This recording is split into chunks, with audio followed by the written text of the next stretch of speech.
Alhamdoulilah, c'est la fin du ramadan. Certains d'entre nous ont fait en jeûné 29 jours, d'autres 30 jours. Et je me suis dit, mais qu'est-ce qu'on peut tirer comme enseignement de cette fin du ramadan-là? La première des choses qui me vient à l'esprit, c'est le rapport qu'on a vis-à-vis de nos épreuves. Le ramadan, en tout cas les journées de ramadan, c'est un moment de privation. C'est un moment où beaucoup de choses sont restreintes pour qu'on puisse élever notre âme.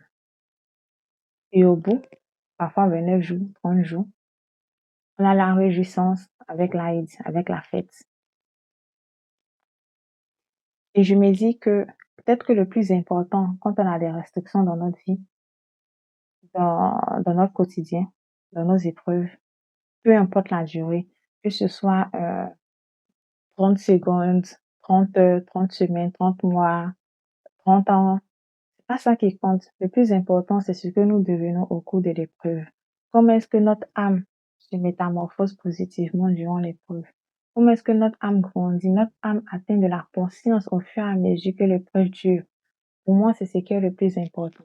Parce que parfois, on a tendance à se dire, mais quand est-ce que ça va finir? Quand est-ce que l'épreuve va se terminer? Rien n'est éternel. Les épreuves se terminent toujours d'une manière ou d'une autre.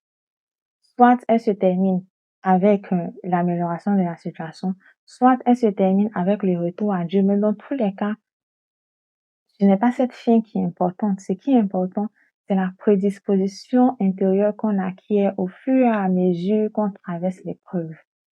Et donc, pour moi, aujourd'hui, en cette fin du mois béni de Ramadan, j'aimerais vraiment nous encourager à être des personnes endurantes, des personnes qui sont courageuses, déterminées, des personnes, en fait, qui accompagnent leurs épreuves, qui ne restent pas figées, en fait, et qui attendent, mais la fin de l'épreuve, c'est quand non.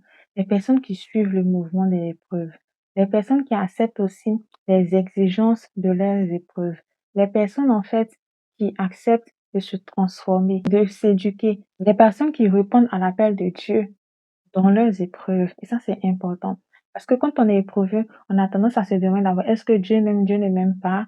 Est-ce que j'ai fait quelque chose de mal? C'est peut-être une punition, mais il y a bien plus que ça. Et ce qu'il y a derrière l'épreuve, c'est ton initiation, c'est la transformation de ton âme. Donc, si tu as une épreuve qui dure depuis plusieurs semaines, plusieurs mois, plusieurs années, je pense que le plus important pour toi aujourd'hui, ce n'est pas de te demander quand est-ce que l'épreuve se terminera. Ça, c'est Allah subhanahu wa ta'ala qui sait ça. Ce que tu dois te demander et ce qui t'incombe aujourd'hui, c'est comment est-ce que j'atteins beaucoup plus de taqwa dans mon épreuve? Comment est-ce que j'atteins beaucoup plus de conscience de Dieu dans mon épreuve? Comment est-ce que mon âme s'élève dans cette épreuve-là? Et pour moi, c'est l'un des messages fondamentaux de cette fin de Ramadan que je voudrais vous partager. Parce que la meilleure fin appartient aux croyants. Et c'est un verset du Coran. Ne l'oublions jamais. Donc, tant qu'on est croyant, et le croyant, c'est pas celui qui reste passif.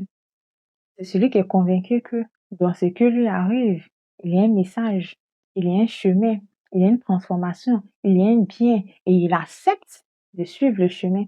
Il accepte de prendre la voie de cette transformation-là. Et il sait que son Seigneur ne lui voudra jamais de mal, même s'il traverse des périodes difficiles. Prenez soin de vous. Faites alliance avec ce qui vous arrive, avec vos épreuves et ayez une bonne opinion de votre Seigneur.